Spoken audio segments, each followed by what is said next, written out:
Comenzamos entonces, hermanos, con el resumen del día de hoy, que es resumen del Pentateuco, eh, y vamos a ver el diseño teológico de los 5 primeros libros de la Biblia.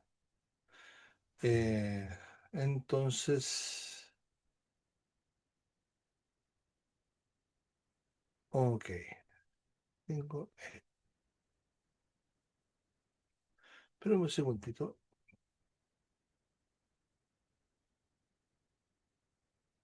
Ok, bien, el Pentateuco, hermanos, como hemos visto, eh, son los 5 primeros de la Biblia, los primeros 5 libros de la Biblia, que, que en sí encierran toda, todo el espíritu de la palabra de Dios, por decirlo de alguna forma. Es un cimiento y es el diseño de Dios para, para su pueblo, para la iglesia. El Pentateuco no debe ser abordado como una aglomeración azarosa de textos antiguos, sino como una composición homogénea y orgánica.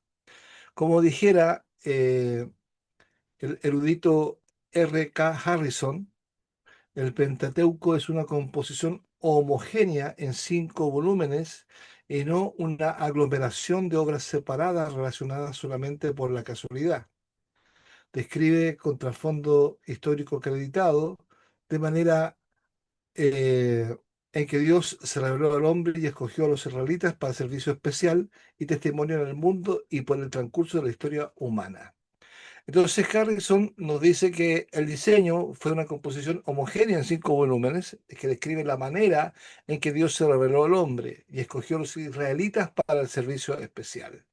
Y también nos habla Samuel Ridout, nos señala lo siguiente, nos habla acerca del cimiento, que esta obra constituye un fundamento estratégico de la identidad nacional de Israel y la revelación divina.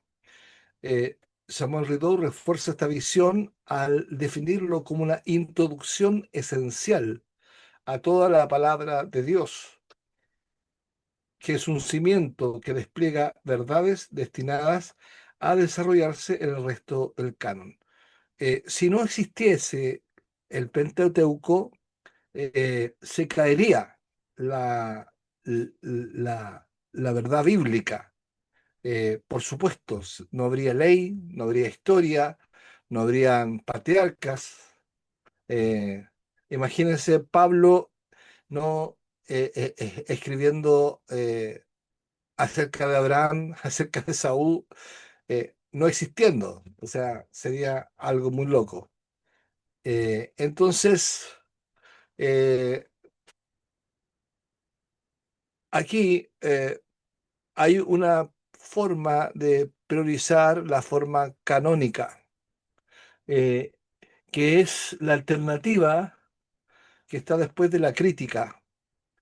Ustedes saben que la crítica literaria, la crítica de la Biblia le ha hecho mucho daño, como yo escuchaba en la clase, hablaba de Bullman.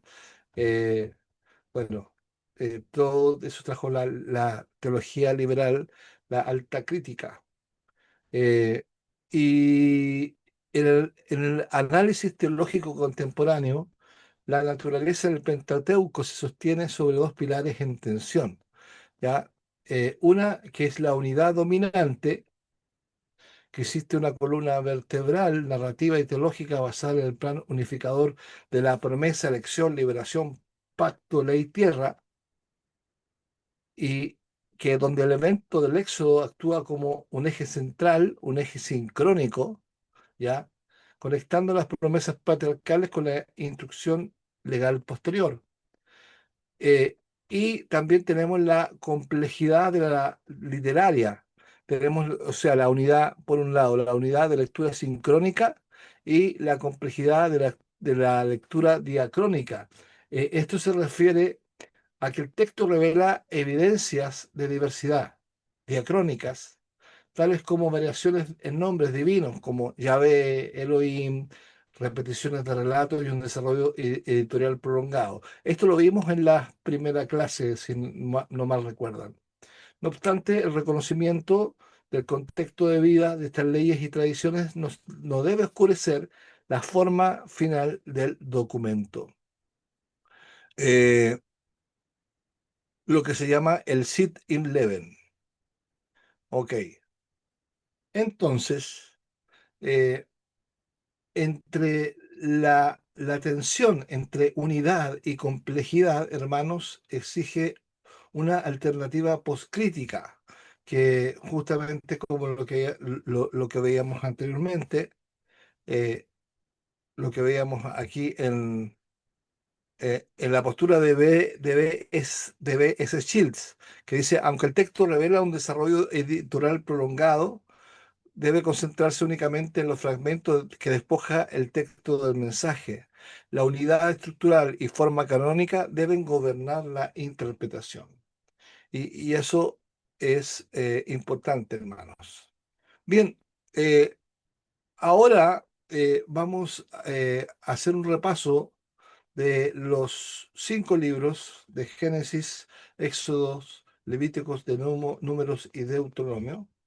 Eh, y lo primero que vamos a ver va a ser el eje narrativo, la columna vertebral. ¿Y cuál es la columna vertebral de los 5 libros? Es la historia de salvación, que nosotros entendemos la promesa como estos elementos, como el elemento de la promesa, la elección, la liberación, el pacto, la ley y la tierra, que son estos 6 elementos, y donde la liberación del pueblo, donde el éxodo del pueblo es un eje y que lleva al objeto unificador del diseño divino.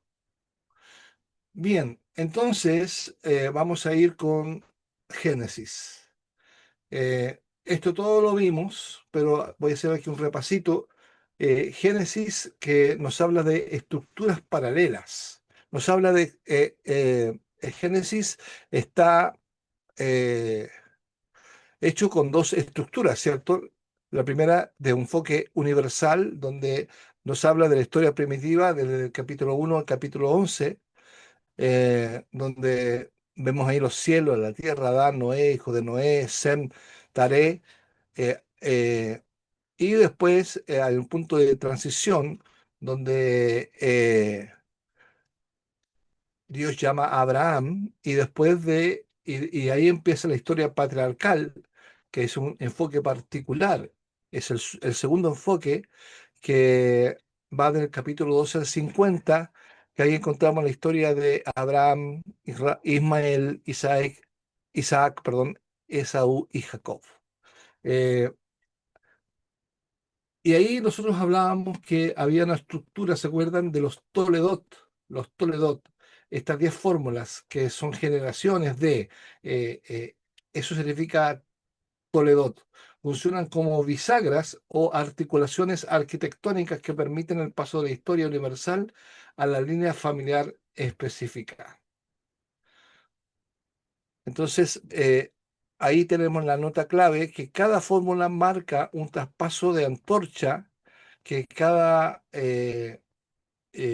va haciendo un traspaso centrando la narrativa en los descendientes del nombre mencionado. O sea que eh, vamos, eh, la historia se va desarrollando por en cada persona, en cada nombre, pero también va creciendo el pueblo de Dios. Por ejemplo, la historia de Jacob es distinta a la historia de, de Ismael, por ejemplo, eh, o la historia de Isaac. Bien, eh, después fuimos a el Éxodo. Y en el Éxodo vimos los tres hitos. Este libro se divide geográficamente según la transición de la nación, ¿cierto? Primero, en la liberación, que es el capítulo 1 al 18, que es la salida de Egipto y el milagro del mar. el milagro de redención. Después el pacto que va del capítulo 19 al 24, que es el establecimiento del señorío de Dios en Israel, el establecimiento del señorío de Dios y las provisiones legales. Y por último el tabernáculo, el tercer hito que va del capítulo 25 al 40, que son las instrucciones y construcción de la localización de la presencia, o sea, de que la presencia de Dios estaba geográficamente, que estaba visiblemente por el tabernáculo de reunión. Bien, después eh, fuimos a Levíticos. ¿Se acuerdan de Levíticos? Es la instrucción de la nación sacerdote, es el manual. Y ahí vimos, hermanos, esto tan maravilloso, que una vez que la presencia de Dios habita en el tabernáculo, a partir de Éxodo 40, las instrucciones de acercamiento o de proximidad hacia Dios se vuelve una necesidad. Levítico, entonces, es un manual de acercarse a Dios, de cómo acercarse a Dios. Y aquí nos plantea eh, dos posiciones. La primera, que es el acceso a Dios, que va del capítulo 1 al 16, que es el sistema para el acceso y el día de la expiación, o sea, el sistema de acercarse a Dios mediante sacrificios y el rito del día de la expiación, que va del capítulo 1 al capítulo 16. Eh, Nosotros tenemos el tabernáculo que representa la presencia de Dios en el pueblo de Israel. Y del capítulo 17 al 27 eh, tenemos la ley de santidad y pureza que nos habla del reflejo de Dios, la vocación ética de Israel, la vocación ética de Israel para imitar la santidad divina en su vida cotidiana. Y esto es interesante, ya que una vez que la presencia habita en medio de Israel, la santidad deja de ser un concepto abstracto y se vuelve una necesidad de supervivencia. Eso es Levítico. Después vimos Números y lo llamamos el itinerario geográfico, el itinerario de preparación, rebelión y transición. Eh, Porque aquí se clasifica la experiencia en el desierto por tres etapas. Una, que es Sinaí, que es el capítulo 1.1, donde Moisés censa al pueblo y censa al pueblo que venía de Egipto, ¿cierto? Y después el capítulo 26 de Números se censa al pueblo que nació en el desierto, o sea, que había pasado ya una generación. Entonces, el Sinaí, la preparación y organización del campamento, que va del capítulo 1 al capítulo 10. Después nos encontramos con el desierto de Parán, Cades Barnea, que es el fracaso, que es la rebelión que tuvo el pueblo, que también ahí estuvo el juicio, y ahí es donde Dios permitió que pasaran 40 años vagando en el desierto. Y después tenemos las llanuras de Moab, del capítulo 22, del 1 al capítulo 23, 13, donde encontramos el escenario estratégico para la preparación de la entrada en la tierra y la tradición hacia Canaán, la transición generacional.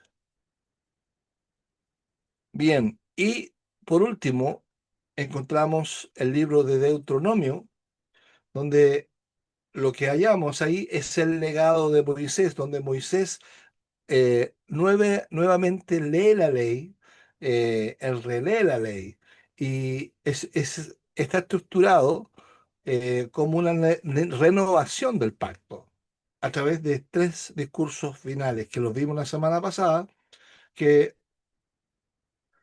uno hace un repaso histórico que va del capítulo 1 al capítulo 4, verso 43, nos habla de la memoria de la fidelidad de Dios, las obras del pasado, ¿cierto?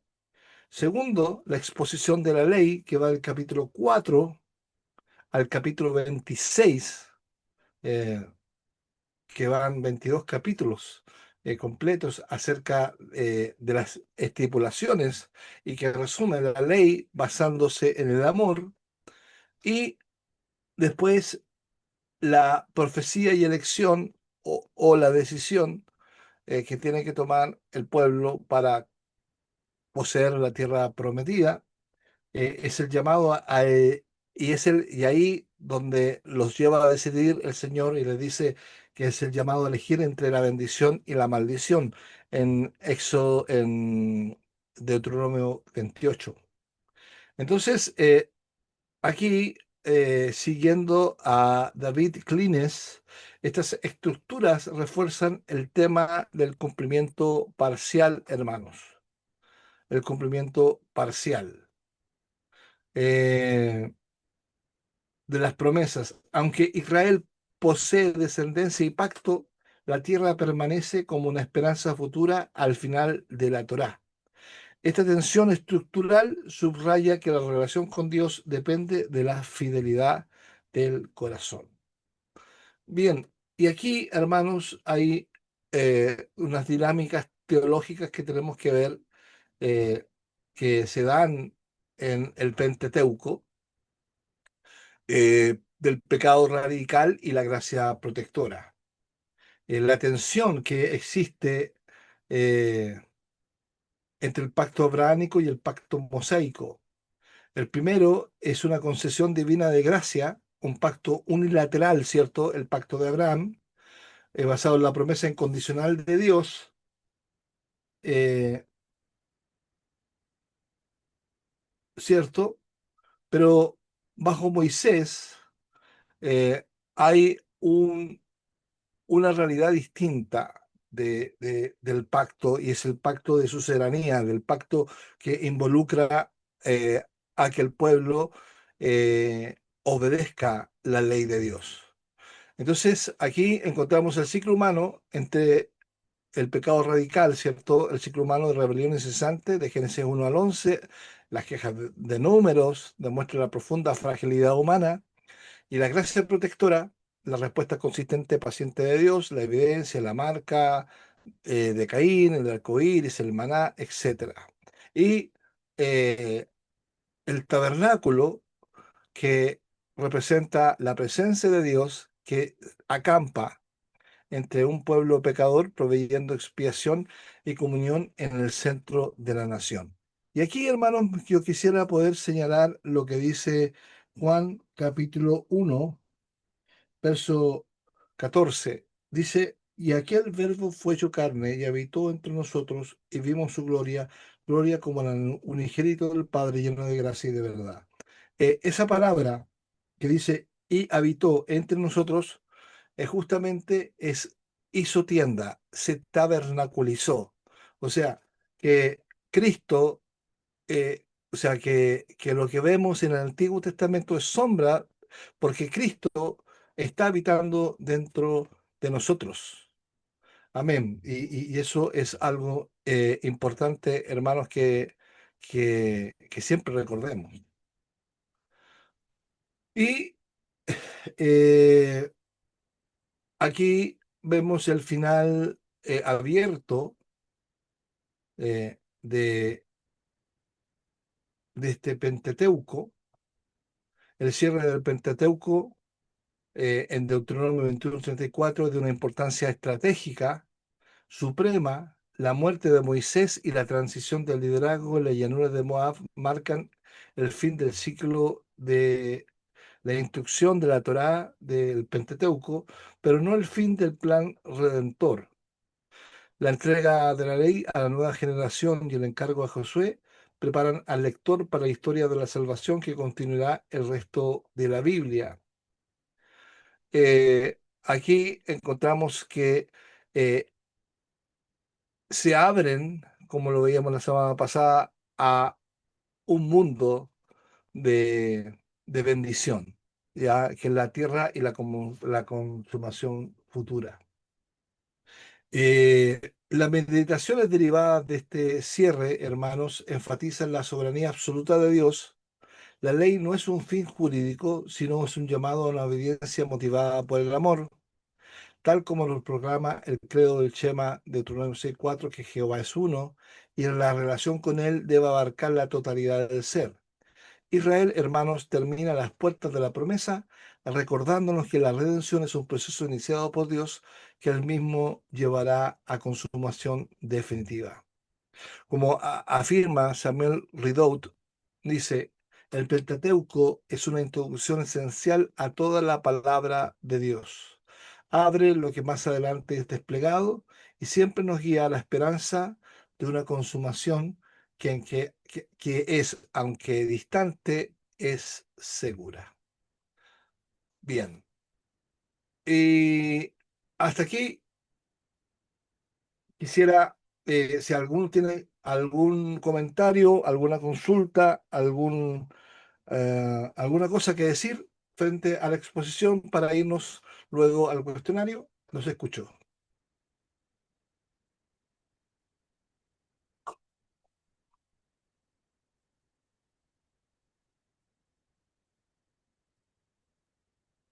¿Alguna queja? ¿Alguna alabanza? ¿Algo de buen nombre? ¿Algo digno de buen nombre en esto pensar?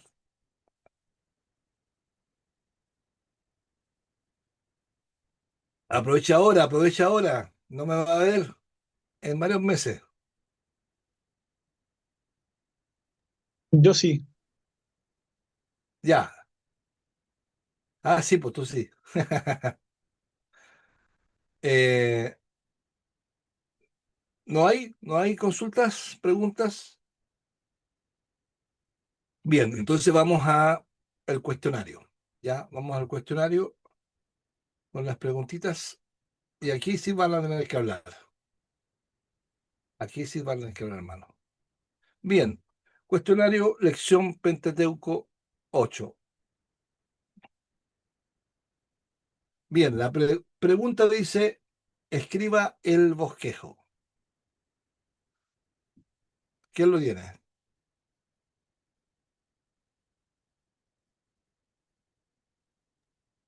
Pastor, El bosquejo del Pentateuco. pastor, el bosquejo del Pentateuco se refiere a cómo estaba en el libro, de los Sí, libros sí. era copiar solamente. O sea, Resumir, ¿no? por ejemplo, yo ahí hice un resumen. Ah, ya. ¿Alguien lo tiene parecido? Yo. Todos iguales, están todos Sí, iguales. así ¿A todos está. iguales? No, yo lo tengo más. Yo. Nunca Pero resumo. igual está más desglosado.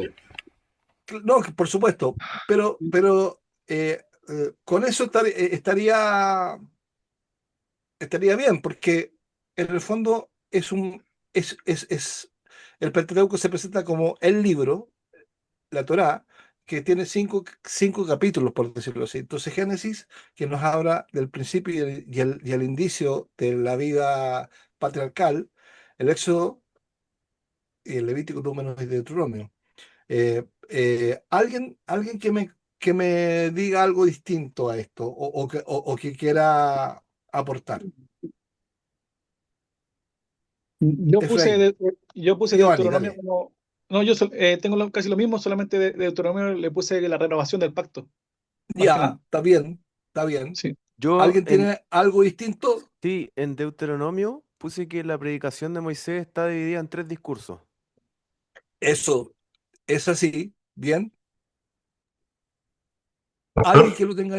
Sí, sí, no, yo tengo en esencia la misma idea, pero hace rato dejé, o sea, desde que comencé este curso, dejé de hablar de los 5 libros del Pentateuco y me y quedé hablas con del la idea que Pentateuco. plantea el documento. Y el documento nos habla de los 5 quintos de la ley, porque es un Claro. solo Claro, documento que nos claro, es un solo muestra la documento. integridad de la ley, pero no la ley en un sentido que nosotros conocemos, sino que en el Legal, sentido de conocer la voluntad de Dios.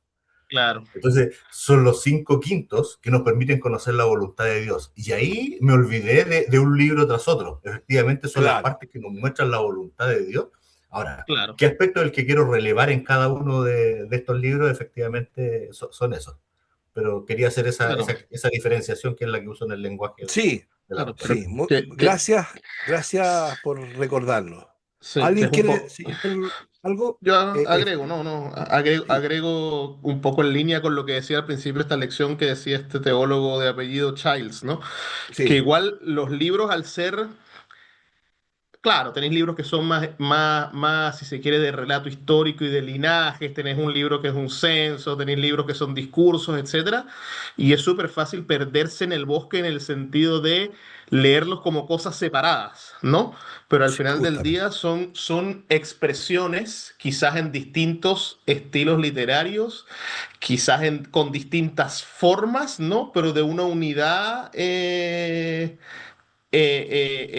conceptual y narrativa, ¿no? Y que tiene que ver obviamente con este pueblo que no es santo y con este Dios santo que habita en medio de ellos y este pueblo que le embarra y un Dios que sigue insistiendo, ¿no? En amor. Así es, así es. Bien, hermana Aida, tú tenías un bosquejo, ¿cierto? Si lo puedes compartir, Sí, el mismo. Ya. ya, el mismo que Dice tengo yo ahí. Génesis, el principio y el indicio. Génesis del mundo, del 1 al 11. Éxodo, establecimiento de un pacto. La ley, el tabernáculo, la Pascua. Levítico, santidad a Jehová. Cómo relacionarse con Dios santo. Claro. Número, un viaje espiritual. En Sinaí, Cades y los campos de Moab. Deuteronomio, Moisés predica. Y los Tres tres, discursos. Eso. claro. Excelente, gracias, hermano. Bien, nos vamos entonces a el número 2. Número 2, que es describa las dos estructuras paralelas de Génesis. ¿Quién lo tiene? ¿Quién se lanza? Ahí tengo las dos estructuras, pero las voy a...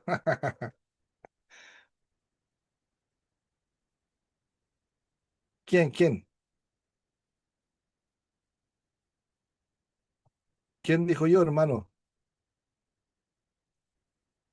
Describa las dos estructuras paralelas de Génesis. David, ¿las tienes? ¿No?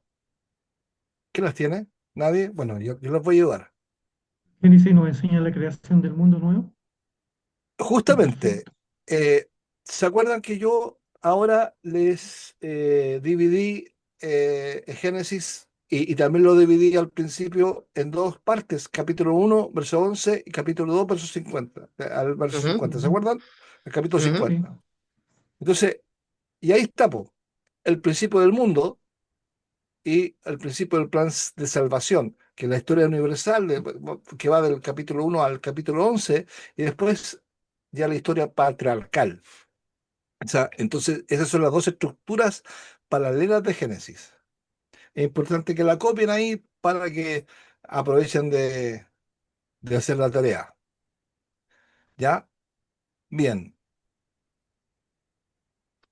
Vamos con la tercera pregunta. A ver si alguien la tiene. Si no la tiene, la doy yo. La tercera dice, mencione las tres partes que dividen el libro de Éxodo. Yo, pastor. Ya, dale. Ya, la primera parte que se encuentra en el capítulo 1 al 18 es la redención divina del pueblo de Israel, o sea, la liberación en Egipto. La segunda parte, de las 19 al 24, trata del pacto establecido de Dios y su pueblo en el monte Sinaí, ¿cierto? El pacto en el Sinaí. Y la tercera parte, del 25 al 40, es donde provee todas las provisiones necesarias para la adoración de Dios. Hoy aquí tenemos las instrucciones del tabernáculo. Entonces, en conclusión, Dios salva, Dios ordena y organiza, y Dios establece las provisiones necesarias para la adoración de Dios. Amén. Y ahí lo tengo yo en el cuadro como la redención, el pacto y la adoración. La redención, la liberación de la esclavitud en Egipto, el pacto, relación y leyes establecidas en el monte Sinaí, y la adoración, capítulo 25 al 40, que son las provisiones, como tú muy bien decías, y construcción del tabernáculo. Bien, vamos con la cuarta. Había una hermana ahí que estaba luchando con Giovanni, que ella hable, que dice, es en una vista amplia, ¿cómo se pueden dividir en dos grandes partes de Levítico? En dos grandes partes Levítico, ¿cómo se puede dividir? ¿Quién la tiene? A mí me faltó una parte de las cuatro. Ya, Que no- dale Marcela, dale Marcelita. Encontré que dos, que cómo relacionarse con un Dios santo del 1 al Ya, 16 y cómo conducirse como en un pueblo santo del 17 al 27. Y la tercera no la encontré. no, es que eran dos, Ujú. eran Ya, dos. ahí están las dos entonces. Sí, ahí están las dos. Y ahí está. Yo la llamaría relación vertical, ¿cierto? ¿Te acuerdas que hablamos de la cruz y decíamos que había una relación vertical y había una relación horizontal? Entonces, la relación vertical, capítulo 1:16, cómo relacionarse con un Dios santo, y la relación horizontal, cómo conducirse con un pueblo santo. ¿Ya? Bien. ¿Alguien quiere agregar algo más? No, Aun cuando se seguimos. menciona en... Sí, Ah, perdón, sí, ¿estás dale, hablando? dale. Aun cuando se menciona implícitamente las leyes sobre sacrificio, es importante hablar de la mediación allá, en la relación vertical. Por supuesto, porque la relación la relación horizontal es gracias a la relación vertical. No hay una relación de cómo conducirse con pueblo santo, como el pueblo santo si no hay una relación con Dios. ¿Cachai? Claro, frente a la pregunta me recuerdo yo la imagen de Moisés siendo mediador, aunque era el ofendido, esta prefigura de Cristo nos lleva a Timoteo necesariamente. Entonces hay que hablar de la función mediadora Por para llegar a supuesto. la imagen perfecta de Jesús. Entonces me parecía importante mencionarlo en esta relación vertical. Amén. Bien, hermano. Bien, vamos con la pregunta 5. Dice, mencionen las tres partes en que está dividido geográficamente el libro de Deuteronomio. Yo voy, pastor. Llega, dale. Ahora sí, ya, me voy al Word, ahí está. Del capítulo 10, del 1 al 10, ocurre en el Sinaí, ¿Ya? del 10 al 22, los puntos de referencia son Cades, en el desierto de Parán, y la tercera parte del libro toma su lugar en los campos de Moab, junto al Jordán. Muy bien, ahí están. En Sinaí, capítulo 1 al 10, preparativo, censo y leyes para la partida. El segundo, del capítulo 10 hasta el 22, en Cádiz, el desierto, el viaje y la rebelión de la primera generación y el castigo de Vagar, que es el castigo que Dios disciplina a su pueblo, porque yo no hablo de un castigo punitivo, sino que hablo de una disciplina formativa, ¿ya? Que es muy distinto, que es muy distinto. Y tercero, en los campos de Moab, versículo capítulo 22 al 36, que nos habla de los obstáculos superados y preparativos finales para la conquista de Canaán. Muy bien, David. Bien, vamos con el 6. ¿Cómo se dividen los tres discursos de Moisés en Deuteronomio? Yo Ya, dale. Hay tres discursos, ¿no? El primero que está al principio, capítulos 1 al 4, ¿no? Que vendría siendo la base donde La Moisés base. recuerda las obras pasadas de Dios para que el pueblo pueda, no se olvide tampoco de su historia cuando mira hacia adelante, ¿no? Luego hay un segundo discurso que es más una visión donde Moisés presenta una serie de leyes sobre cómo debería ser una sociedad gobernada por el Señor. Y el tercer discurso que va del capítulo 27 en adelante, que es la decisión. Es un llamado, una exhortación al pueblo a decidir entre la vida y la muerte, aceptando, ¿no? Para vida el pacto de amor y de gracia del Señor. Excelente, hermano. Bien, ahí tenemos la respuesta, la base, la mirada al pasado, la visión, la mirada al futuro y la decisión, el llamado al final. Bien, y dejo la, la, mm, la pregunta final. ¿Qué le hizo meditar más en Deuteronomio 21 al 34? Y aquí vamos a hablar, quiero que hablen los que no hablaron en todas las clases. Mi hermano Valdebenito, David, está David, cuente, hable. ¿Qué te pareció? ¿Qué te llamó la atención?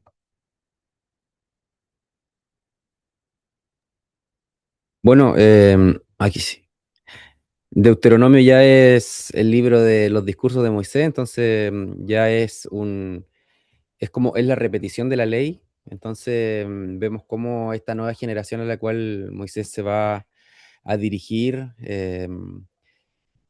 motiva a la familia, a los padres, a poder transmitir, hacer esta transmisión de la ley de Dios a los hijos y a los hijos.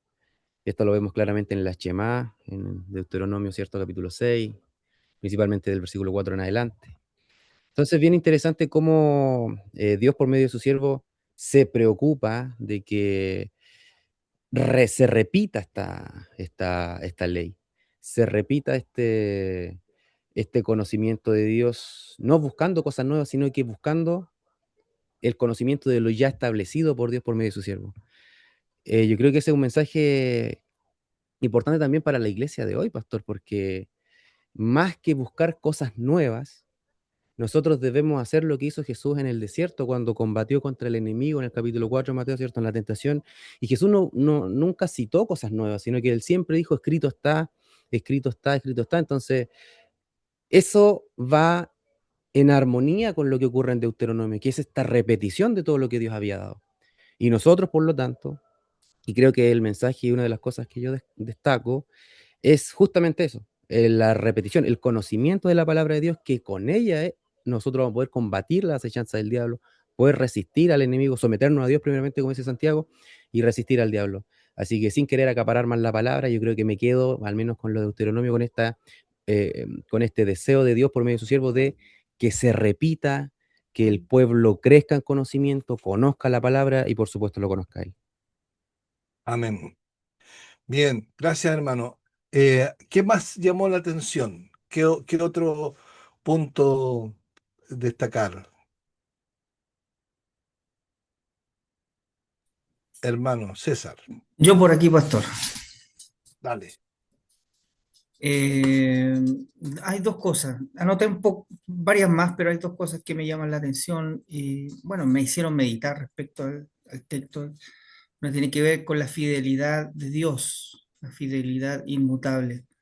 Eh, Cómo Dios cumple con sus promesas a pesar de la constante desobediencia de Israel.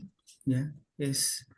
Eh, es como Dios se relaciona con Israel como se relaciona con nosotros.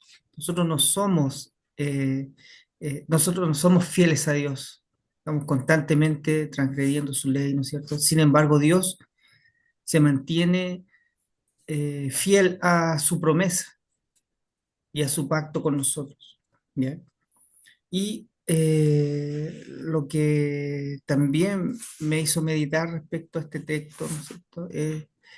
El llamado de Moisés eh, delante del pueblo a la vida y la muerte, y la urgencia de amar a Dios como fuente de vida. ¿Ya? Y eso es eh, eh, esa es nuestra parte, ¿no es cierto? Estar constantemente eligiendo la vida, estar constantemente eligiendo a Dios. Eso es. Claro. Amén. Sí, importante, importantísimo esa elección, ¿cierto? Si bien Dios no nos eligió a nosotros, eh, nos eligió, nos Amén. llamó, pero sin embargo también tenemos que manifestar que lo elegimos a Él de vuelta, pero no por un tema sinérgico, sino que justamente por la gracia. La gracia nos lleva a escoger a Dios. La gracia nos enseña, dice en Tito capítulo 2 versículo 11 en adelante, la gracia nos enseña. Bien, hermanos, otro comentario para que aprovechemos. Bueno, Yo vimos de escribí la obediencia, uno, de la vida y de la pero, muerte. ay, A ver, perdón, ¿quién perdón. habló? Jorge, Ok, hablo yo. Perdón. no hay problema. A Verónica Penosa, habla. ¿Hablo yo? Verónica. ¿No, Sí, no, hable, hermano Jorge? Verónica. Ok. Yo lo escribí, pero igual quiero un poco explicarlo. Mi reflexión sobre estos capítulos en particular apunta a las consecuencias de la desobediencia que se manifiestan ahí en el capítulo 28. Y me llama poderosamente la atención cuando dice, entonces Jehová aumentará maravillosamente tus plagas y las plagas, en donde está describiendo las consecuencias de la desobediencia. Y en un país como en el nuestro, en donde a veces estamos un poquito acostumbrados a algunas consecuencias, me resulta súper inimaginable vivir el castigo de ello.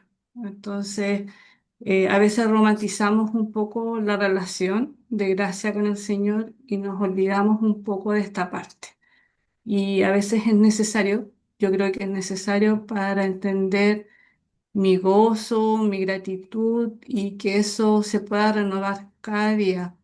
Eh, el ver el pasado como los vio la nueva generación, porque no era una generación que viera un pasado, sino que se la estaban relatando y entendiendo cómo fue en ese momento en el primer discurso, también es importante para nosotros. Recordarnos de que se nos ha rescatado, de que nos vamos a liberar, solamente por la gracia del Señor. Eso. Amén. Muy buena reflexión, hermana Verónica.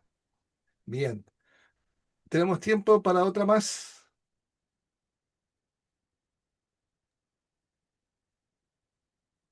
Yo, pastor, Ya, estamos Jorge. viendo lo mismo, la vida y la muerte.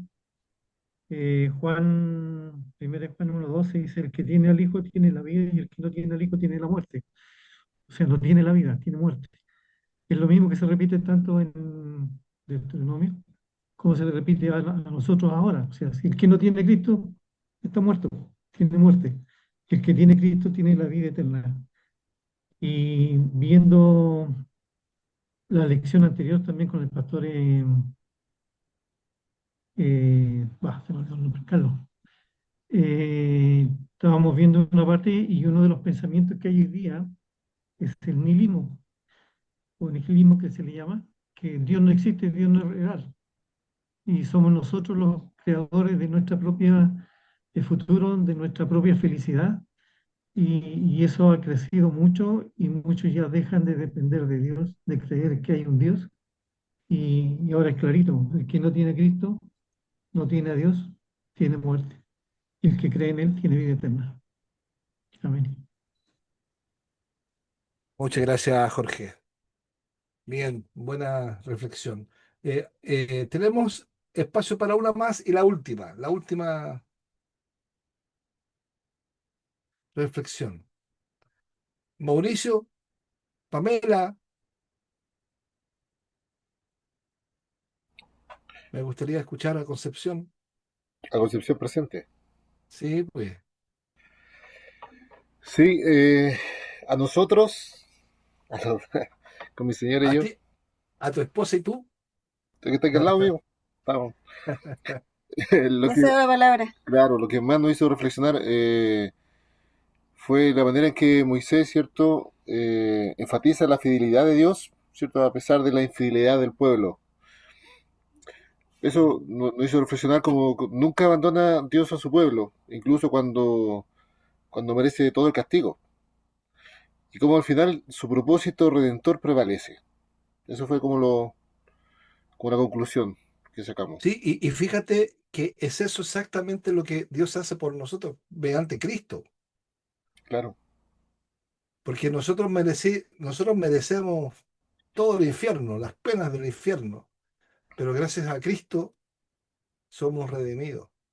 Y amén. eso nos llena de gratitud, y nos llena de adoración, y nos llena de servicio al Señor. Por eso estamos estudiando, por eso estamos sirviendo en la iglesia, por eso predicamos el Evangelio. Qué maravilloso, hermano. Gracias. Rodrigo, parece que Rodrigo ahí que quería mencionar algo. El abuelito Rodrigo, porque te veo con un chollo. Me acuerdo de, bueno, estaba leyendo Deuteronomio 28, la bendición y las maldiciones, o sea, por la obediencia y desobediencia.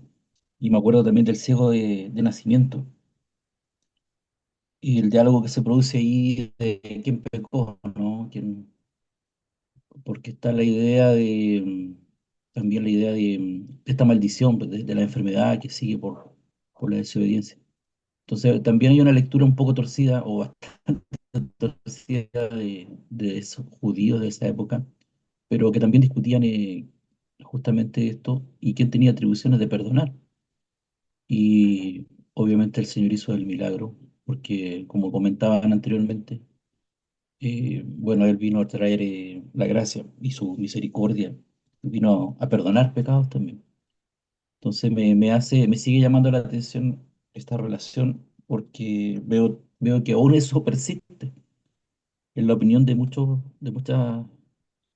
creyentes, ¿no? El, el malinterpretar quizás ese tema en cuanto a la tragedia, en cuanto a muchas cosas que pueden ocurrir. Y ver, ¿cierto?, cómo la gracia del Señor, o más bien dicho, el Señor nos trae, ¿cierto?, con su muerte expiatoria el perdón.